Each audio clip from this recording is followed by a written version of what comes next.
Mga kapatid, ngayong umaga ay mag-aaral tayo ng salita ng Panginoon. But before doing so, please lift your Bible. It's been a long time doing this. Yung mga bumili ng bagong Biblia, at least this time, you'll be able to lift your Bible. Please lift your Bible. Come on, church. This is my Bible. This is the Word of God. With His Word, I am blessed today. I am delivered today, and I am healed today, and I will never be the same again. Amen. Shall we recite all together? For God so loved the world, that He gave, all together, that He gave His only begotten Son, that whosoever believes in Him will not perish, but have eternal life. Praise be to God. Now, we will try to look at this important topic, the whys and who in life. The whys and who in life. Whenever we encounter some kind of circular letter in the school and elsewhere, we are being confronted with these questions. Who, what, and where, and when. But among these questions, there are two that is always related to life. While it is true that the others would be important as well, but I believe that these two has something to do with our life in terms of our relationship with God. And today, we will discuss the whys and the who. Kaya ngayong umaga, itong bibigyan natin pansin. Let's bow our heads and pray. Father, we come unto you to give us the opportunity to be blessed by your word, to strengthen our faith, to enable us, Lord, to move forward with the power that is coming from you, making us able, as we finish things up, with all successes and victories because of you. May we be able, Lord, to see who you are today and experience the power coming from you today, that each one of us, Lord, will be healed. Each one of us will be delivered. Each one of us, Lord, will have a new perspective in life. And those who are down and trodden today, they will receive joy.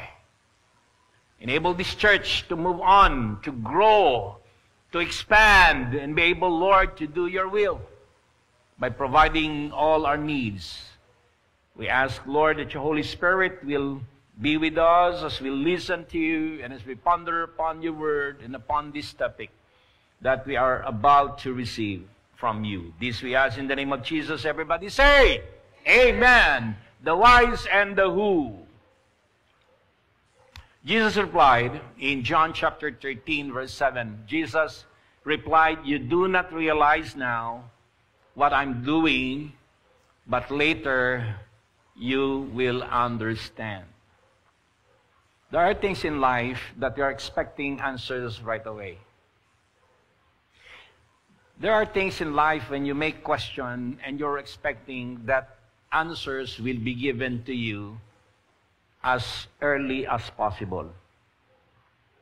But sometimes, based on our experience, based on my experience as well, we are waiting a little bit, and sometimes our patience is being tested.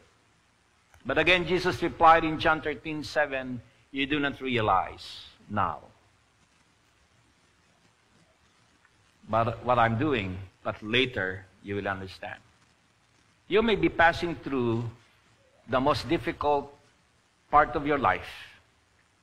You may not be able to realize it now, but you will understand it later. What we are going through as a church, I'm still pondering upon it and thinking what really happened. But I was inspired by this when Jesus said, You do not realize now. But later you will understand. In other words, church, given this statement of Jesus, we are being given a simple hope, not just a simple hope, but a hope that will make us truly dependent on God, not on our own strength.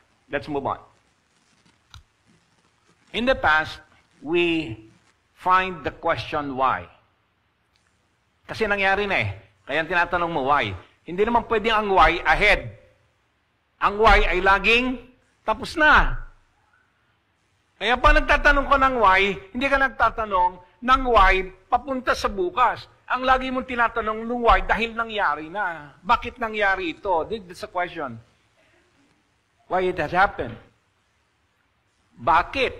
Because you have experienced it already and therefore you're asking the question why. Lahat ba tayo ay nagtatanong ng why? Halimbawa, bakit ako maitim? Andiyan na yun eh. Bakit ako kalbo? Bakit ako pandak? Bakit ako matangkad? Alam niyo, lahat ng yan, problema yan eh. Pag matangkad ka, problema. Pag maliit ka, problema. Pag maputi ka, problema. Pag maitim ka, problema. Kaya, mga kapatid, umiikot tayo sa tanong na bakit. Why? Bakit siya mayaman? Ako hindi. Bakit siya magaling? Ako hindi. Bakit siya may ganon? Ako wala.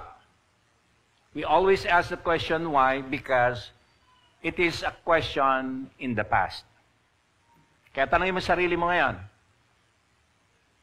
Kasi yung nangyari before, you have to ask that question why. Let's move on. I would like to quote passages from the Bible that would lead us towards that question why. Now, life is all about why. Why and why. I am now in the moment of asking a lot of whys. Why and why. Now, if you're asking that question why, it doesn't necessarily mean that you are inadequate. It doesn't necessarily mean that you are lacking in something. When you say, or you're asking that question why, you're just simply perturbed or a little bit confused why it had happened that way. Where in fact, you're doing your best, but it turned out to be the other way around. Look at Psalm 42:9. I say to God, my rock, why have you forgotten me? Why must I go about mourning, oppressed by the enemy? Si David yan. Lagi niyan tinatanong ang Diyos. Alam niyo, pag nagtatanong kay Diyos, hindi ibig sabihin nun, kasi marami nagsasabi, hindi ka dapat magtanong sa Panginoon. No, you ask questions. But do not question the divine nature of God. Do not question His being God. You question something that you have experienced. Something that transpired in your life. That you are confused, you don't understand. Bakit nangyari ito? Bakit? But you are not questioning the divinity of God. You are not questioning who God is. You are not questioning the power of God. You are questioning why. Because the answer can be drawn from the next question, who? And Joshua said, Sovereign Lord, why did you ever bring these people across the Jordan to deliver us into the hands of the Ammonites to destroy us? If only we had been content to stay on the other side of the Jordan. So they have experience in Joshua. When Joshua was leading the Israelites. Bakit naman haharapin namin yung mga Ammonites? The question of why, we follow you, we do things for you. And why? We have to face the Ammonites. Let's move on. In Judges 23:3, O Lord, the God of Israel, they cried, why has this happened to Israel? Why should one tribe be missing from Israel today? So they're asking the Lord. But they are not questioning the divinity of God and who God is. If I have sinned, what have I done to you, O watcher of men? Why have you made me your target? Have I become a burden to you? So another question, according to Job. Alam naman natin si Job, di ba? Si Job dumaan sa mahigpit na pagsubok. Alam, lagi, ang Job na Biblia, yung book na yan, pag binasa mo yan, makikita mo ang karamihan dyan, puro why. Job was asking God, why?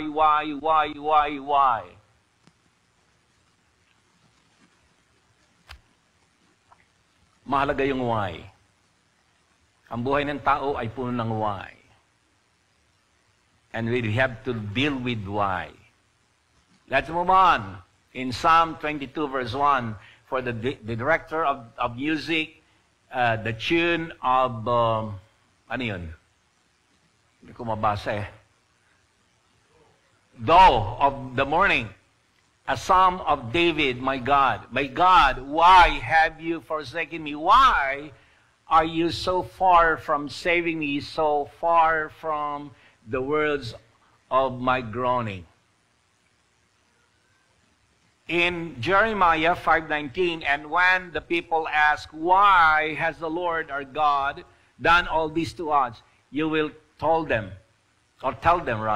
as you have forsaken me and served foreign gods in your own land, so now you will serve foreigners in a land not your own. In Matthew 27:46, we're looking at the past now, about the 9th hour, that is 3 o'clock in the afternoon, Jesus cried out in the loud voice, Eloi, Eloi, lama sabachthani, meaning, my God, why have you forsaken me? Even Jesus asked the question, why? Remember that he was in the Garden of Gethsemane, and he was praying to the Lord. In fact, the prayer of Jesus in Gethsemane is the true Lord's Prayer, not the Lord's Prayer that we keep on singing. It is a pattern of prayer that Jesus taught. But Jesus' prayer is that you can find during the time that he was praying to his Father in Gethsemane. And on the cross, ito'y laging sa huling 7 wika, ang Panginoong Yesus nagtanong din, why? Why have you forsaken me?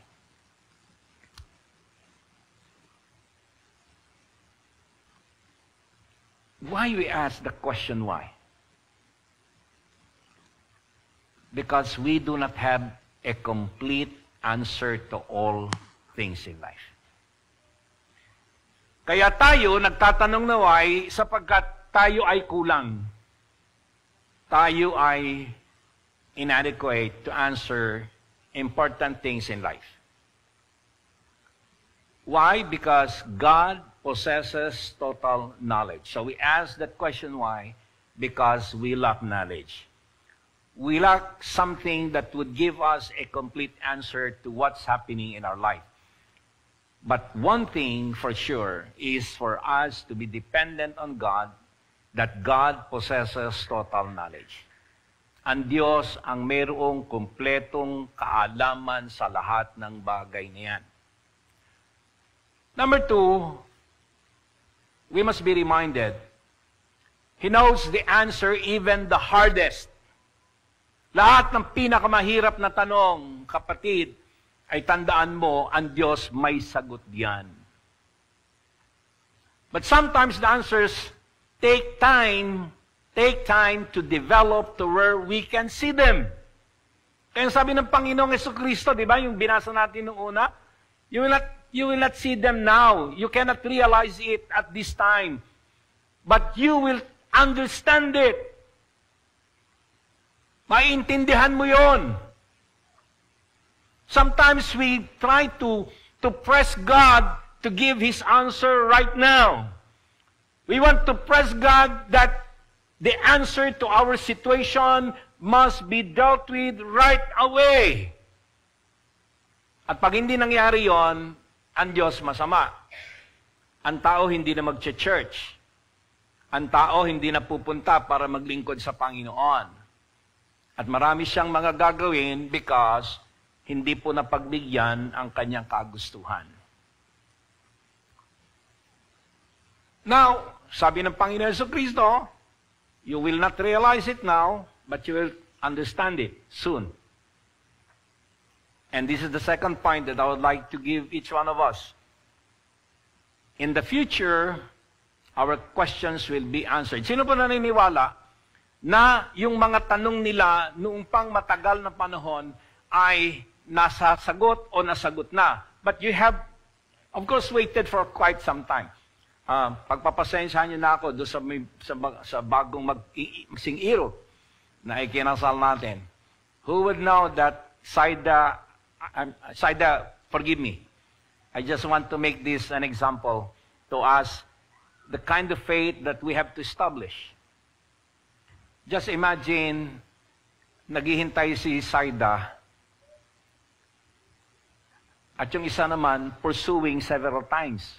You know, ang ganda ng kanilang love story, if you want to know that. Ang ganda ng love story po nilang dalawa. One is pursuing several times, so many times. Yung isa naman waiting, waiting, but not necessarily waiting for him, but waiting for someone else. Kasi may tanong, lagi si Saida, at my age, makakapag-asawa pa ba ako? Sino po dito ang medyo nagtatanong na sa sarili niya? Siya po ay wala na sa kalendaryo, ano po, kahit anong gawin niya. Hanggang anong bilang bang mayroon sa kalendaryo? 31. Tama po ba? Ang problema natin, ang ginagamit nating kalendaryo ngayon ay Gregorian calendar. For your information, there was a calendar long time ago na umaabot ang kalendaryo ng 40 days. Ang minintain lamang sa old calendar ay yung February. Pero the rest na palitan during the time of Gregory, naging itong ginagamit natin. But long time ago, ang mga days po ang hahaba, may 40 days pa. Sana yun na nagamit, para yung mga 35, 39, yung magpo 40, at least may pag-asa pa kayo. Pero tandaan nyo ito, dumadating kayo sa punto habang kayo ay nagko-coffee, you're drinking coffee and telling to yourself, makakapag-asawa pa ba ako? Makakapunta pa ba ako ng US? Mapopromote pa kaya ako? Meron pa bang mangyayari sa akin? Makakamit ba ako ng AFAM?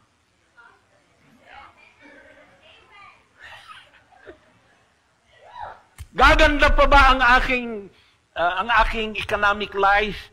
Gaganda pa ba yung mga problema ba na ito? Matatapos ba ito? Ano ba? So, the next issue that we have to resolve now is, in the future, our questions will be answered. Do you believe that? Yes. Do you believe that? Yes. Alright. Huwag kayo nagmamadali, kasi alam ng Diyos kung ano ang para sa inyo at para sa atin, at alam niya kung papaano. Now, do not pressure God. He knows. Ang gagawin mo lamang is that believe that your questions will be answered. And because of that, keep on, pressing on, doing something, because I know and believe that it will be answered. Number 1 is believe that there are answers. Naniniwala ba kayo na mayroong sagot lagi? Sa lahat ng sitwasyon, sa lahat ng mga pangyayari, mayroon pong sagot diyan. Hindi po nangyayari yan na walang sagot. Lagi pong may sagot. Kaya kung tatanungin niyo ako, sa mga pinagdadaanan ng buhay, nako, itong panahon na ito talagang maraming problema dumarating. But I will always put myself on that level in saying there is always an answer. Maybe not as easy as it should be. But there is always an answer. Number 2, learn how to wait. Okay? Know in part. Alam niyo, mahalaga yung knowing in part rather than knowing the whole part. Ang mas maganda, on a certain level of our of our question, yung nakikita mo na sagot, at least in part meron, kaysa sa wala. Mas masarap, mga kapatid, na umaasa ka na somehow, somewhere, meron in part. If you have that kind of understanding, then at least you can say that in your waiting, there is always an answer. Nasundan po? Okay. Medyo maliit yung pagkalagay ko dyan. Sabi dito ni Paul sa mga taga-Korinto, now we see but a poor reflection as in a mirror. Nakita po ninyo yan? May mirror, pero ang reflection hindi as clear as it should be. Then we shall see face to face. Now I know in part, then I shall know fully, even as I am fully known. Sabi ni Pablo dyan, at least, alam mo yung salamin, nakikita mo yung may haze siya, at least alam mo pa rin yung nahandoon, nababanaag mo pa rin na ikaw yon. Mas maganda yon dahil alam mo na ikaw yon. Kahit nababanaag mo, alam mo yon. Do you still remember the prodigal son? When the prodigal son came to his father, in that particular instance, malayo pa yung kanyang bugtong na anak, sabi nung tatay, anak ko yan. Kasi partly, nakikita niya yung shape, yung itsura, partly, alam niya, anak niya yan. And that is a hope that we need today. We don't have to see everything in its goodness, but in part of it, it will give us hope. Amen. Halimbawa, meron kang sitwasyon, kahit papaano, meron dumarating na mga pangyayari sa buhay mo, ay ito na nga yata. At least, ito na nga yata. Kasi meron ka nang nabanaag. Part of it. Magsaya ka. And keep on waiting. It may happen. Yan ang sabi ni Pablo. In the present, okay? Ulitin ko ha, yung future natin, ang sinasabi doon, yung future lagi may sagot, huwag ka magtingin muna ng buong buo. In part, kung meron ka na nakikita na babanaag, mga kapatid, you have to believe that it is already there. You know, that's very important to us. That's very important in our life. And it's important too in our faith. Now, this third issue is, in the present, we simply have to trust the Lord. Question, do you trust the Lord? Do you trust the Lord? Do you trust the Lord fully? Hindi partly. Truly. Ibig sabihin, nagtitiwala ka sa Panginoon ng buong buo. Walang pagdududa. Tama po ba? Paano ko sabihin sa iyo ng Panginoon ngayon, aalisan kita ng trabaho? Nagtitiwala ka pa rin sa Diyos?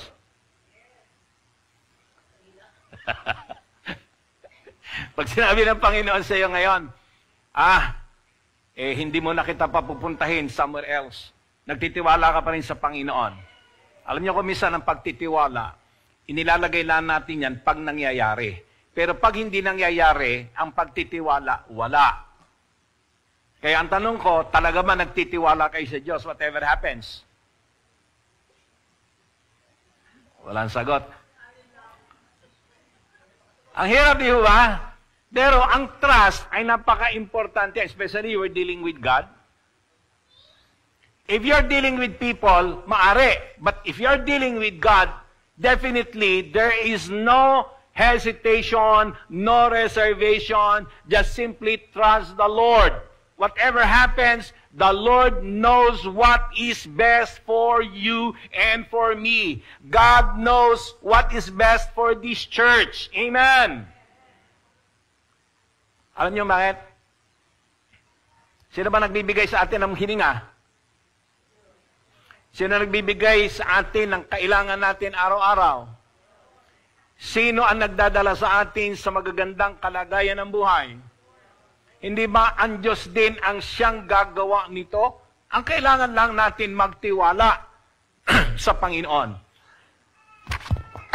We may not know why, but we know who. Sa taming tanong natin ng why, maaring sabihin natin sa sarili natin, yes, why, but let me ask the question, who? Ang Tagalog nito, sino? Paano?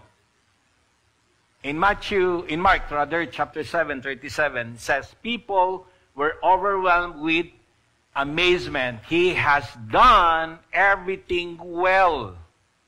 They said, he even makes the deaf hear and the mute speak. Ano sabi doon ni Marcos? He has done everything well.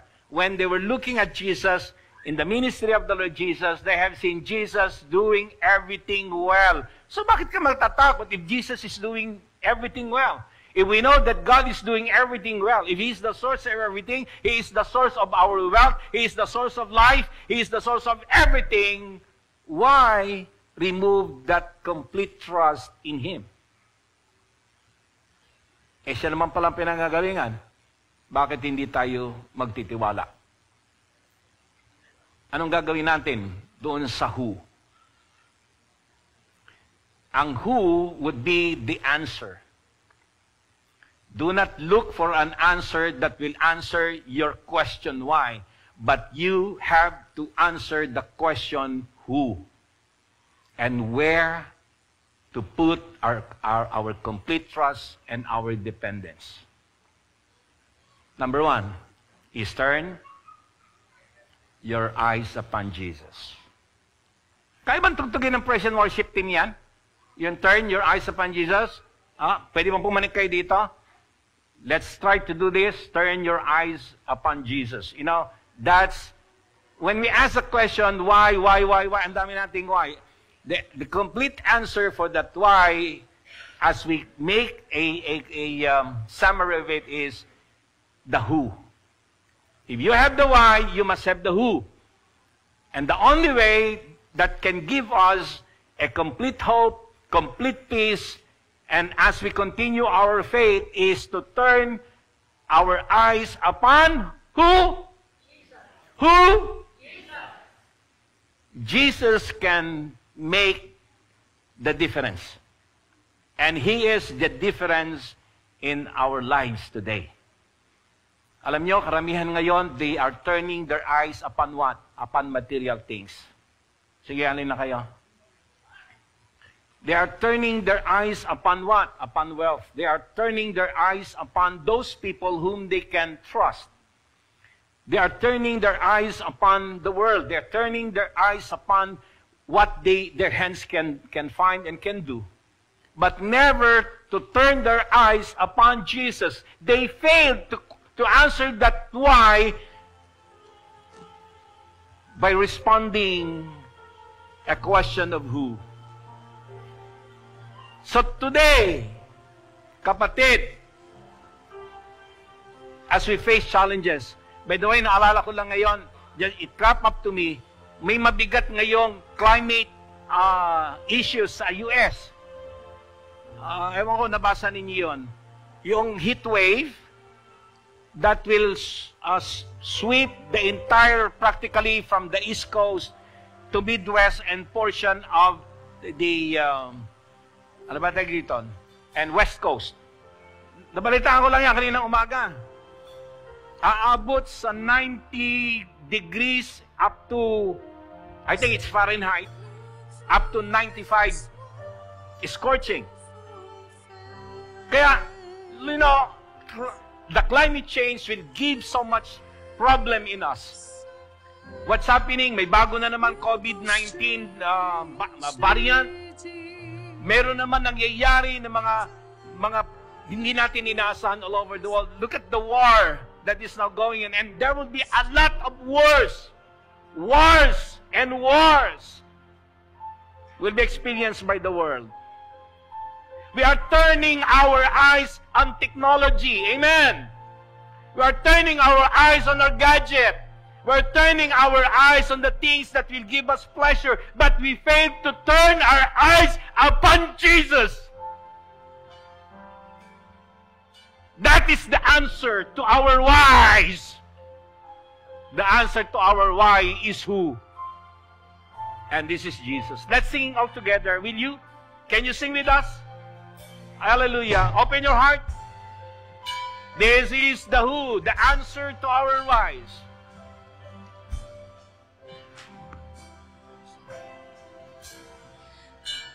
Turn your eyes upon Jesus.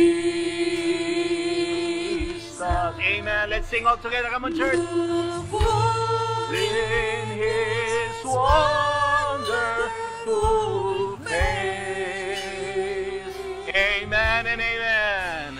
And the things on earth will grow strangely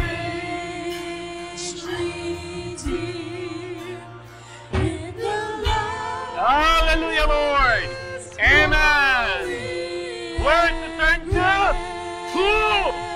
Jesus. One more time again. I want you to turn your eyes upon Jesus. Jesus is the answer. In John 14:6, He said, I'm the way, the truth, and the life. Money cannot answer our woes in life. Wealth, material things. It is only Jesus. If we will turn our eyes in Him. Amen. Hallelujah, Lord.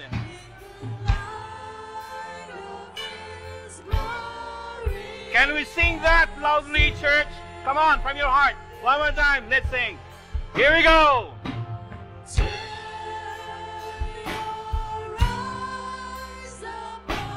Oh, in the name of the Lord Jesus Christ. Lord, we turn our eyes upon Jesus. He is the answer. He is the answer to our whys. He is the who of life. We'll go strangely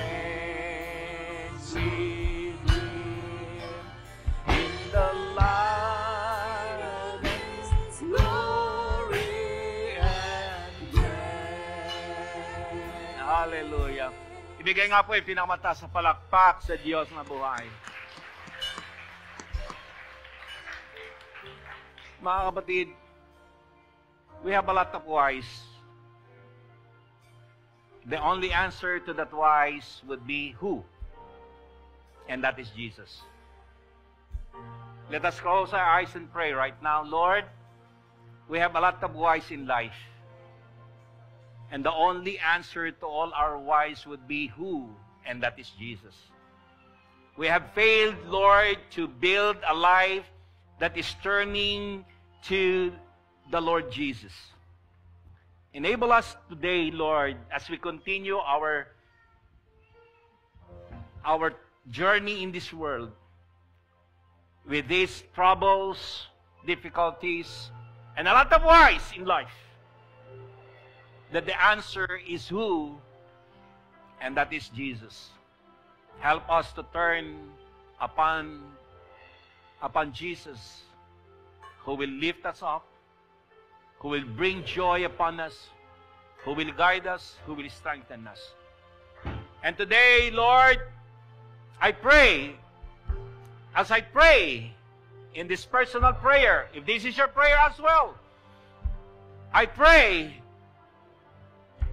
that I open my heart right now. If that is your prayer, just repeat after me. Lord, Father, I ask forgiveness from all my sins. I have sinned. I have violated your will. I have not done good things for you.